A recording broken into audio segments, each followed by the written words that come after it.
Bonjour, le samedi 30 et le dimanche 31 mars 2013, à Toulon, dans le Var, dans le quartier du Mourillon, à l'espace Comédia, se tenait le salon créateurs, artistes et jeunes marques, vêtements, bijoux, décorations et accessoires.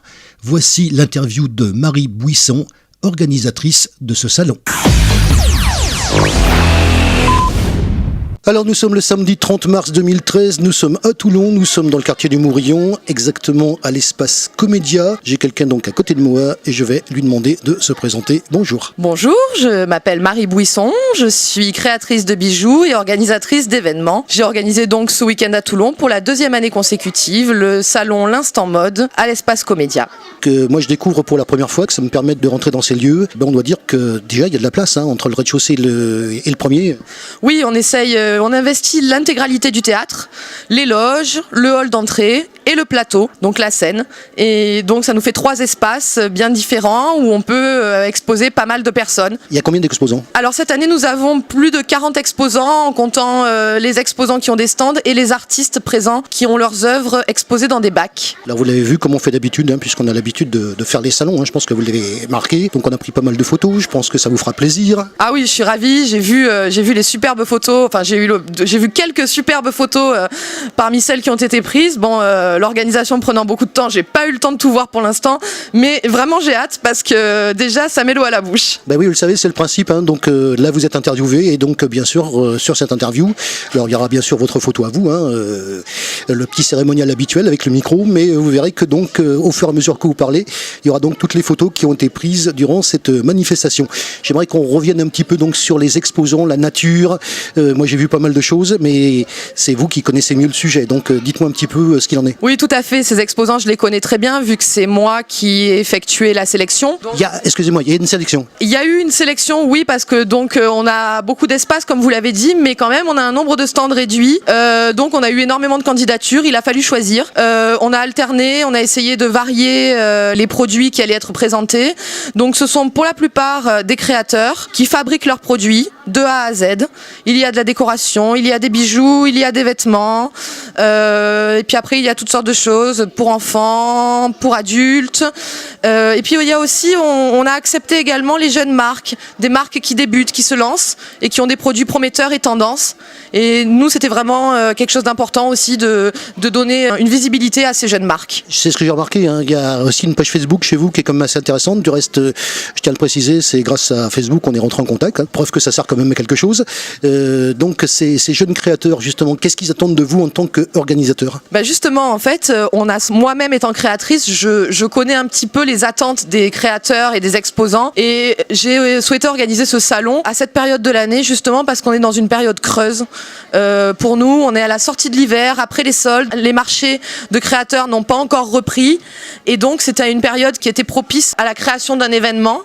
On a vraiment utilisé ce moment parce que les créateurs attendent vraiment des lieux pour exposer, des éditions récurrentes où ils puissent être en contact avec leur public et vendre directement leurs produits à leur public. La partie contact avec le public, comment ça se passe ?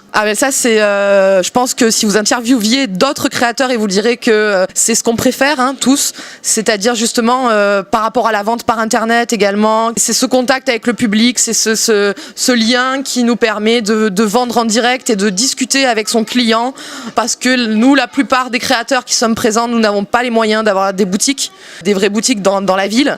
Donc c'est lors de ces salons et de ces marchés de créateurs que on rencontre notre public et avec qui on tisse des liens vraiment très forts, que d'ailleurs on perpétue via les réseaux sociaux, Facebook, les sites internet, etc. C'est vraiment une occasion de rencontrer notre public, et les visiteurs sont vraiment en demande de ce type d'événement, d'aller à la rencontre des fabricants. C'est une nouvelle manière de consommer, c'est pas le centre commercial, là on rencontre la personne qui a produit l'objet. On essaye dans la mesure du possible de rester dans des tarifs raisonnables pour que les gens puissent se faire plaisir et acheter autrement, consommer autrement. L'année dernière, combien d'exposants ? L'année dernière, on avait 35 exposants. On rappelle cette année ? Un peu 40. On a réussi à en rajouter quelques-uns.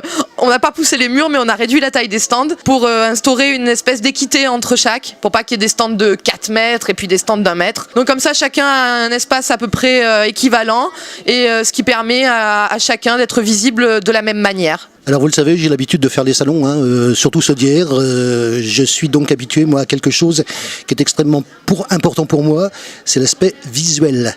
Et là, je dois dire qu'il y a effectivement un aspect visuel. Comment vous allez le qualifier cet aspect visuel, vous, ici? Alors, quand vous me parlez d'aspect visuel, moi, il y a deux choses qui me viennent à l'esprit. Il y a tout le visuel de l'événement. Le visuel qui était l'affiche, qui a été toute la communication qui a été faite autour de l'événement par ce visuel, que j'ai retravaillé moi-même. Je voulais quelque chose de doux et de coloré à la fois, de printanier. Et puis, en ce qui concerne le visuel, quand on vient ici, c'est vrai que moi, ce qui m'a plu et pourquoi j'ai choisi l'espace Comédia, c'est parce que j'ai trouvé vraiment que ce théâtre avait une âme, que j'avais pas envie d'un lieu anonyme, j'avais envie d'un lieu qui ait du caractère. Et là, je trouve vraiment que de faire ça dans un théâtre, ce lieu a vraiment du caractère et du charme, et ça va bien avec la création. Et la personne justement qui gère le Comédia, comment elle voit ça? Ah ben, écoutez, apparemment, c'est pas mal de boulot pour eux aussi en amont, parce qu'il faut nous dégager tout ce qu'il y a d'habitude dans le théâtre pour qu'on puisse s'installer. Mais ça contribue aussi à faire connaître le lieu et à faire connaître également la programmation du théâtre qui est de qualité et qui est souvent trop méconnue. Bravo pour le service après-vente, c'est magnifique. Voilà, donc il me reste à vous remercier de cet accueil. Voilà, donc moi c'est un petit peu une découverte aussi pour moi. Une dernière petite chose concernant donc l'affluence d'aujourd'hui, comment vous la qualifiez? Est-ce que ça correspond à vos attentes? Écoutez, on est très agréablement surpris. Ce matin c'était calme, mais c'était samedi matin, les gens font leurs courses. Mais alors cet après-midi, on est très agréablement surpris par l'affluence et on espère que demain, dimanche de Pâques, on aura quand même pas mal de monde aussi. Voilà. Le temps est avec nous, il fait ni trop beau ni trop mauvais, donc on est content d'être là et on espère que les gens vont nous suivre. Alors une dernière petite chose, donc cette interview est enregistrée donc le samedi, donc il y a encore demain pour vous. Oui, il y a encore demain toute la journée jusqu'à 18h avec des ateliers, des démonstrations, on a plein de choses à vous proposer, on a de quoi occuper les enfants également, donc on a de quoi se restaurer. L'offre est complète, voilà. Merci beaucoup. Merci à vous. L'Espace Comédia à Toulon est un théâtre avec une programmation spécifique et le voir transformé ainsi en salon était un événement pas anodin du tout. Ce qu'on peut dire aussi, c'est la fréquentation de ce salon si particulier avec ses exposants et son public qui incontestablement a répondu présent le samedi dans l'après-midi et la fréquentation s'est poursuivie aussi le dimanche de ce week-end de Pâques. Merci à Marie Buisson pour cette interview. Retrouvez nos sujets sur la chaîne YouTube KXTC Podcast. Vous pouvez retrouver également nos informations sur la page Facebook KXTC Podcast ainsi que sur Twitter. Je vous souhaite une excellente matinée et je vous retrouve très vite sur un prochain reportage pour KXTC Podcast.